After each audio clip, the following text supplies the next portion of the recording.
Let's make Chipotle ranch. All your seasoning, I'll put it on the screen for you to screenshot. Add about a tablespoon of garlic paste, half cup Duke's and half cup sour cream, half cup heavy cream. This is just my regular ranch recipe, the best ranch ever. If you haven't made it, what are you waiting for? About a teaspoon of lemon juice. So I usually get the Chipotle peppers in a can and just grind up like 3 of those. But I found these diced Chipotle chili peppers, so I thought I'd give that a try. How much you add is really up to you. I kind of go by color.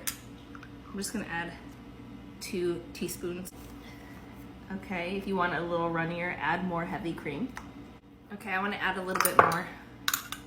I'm gonna add 4 teaspoons. Taste test. No, that's good.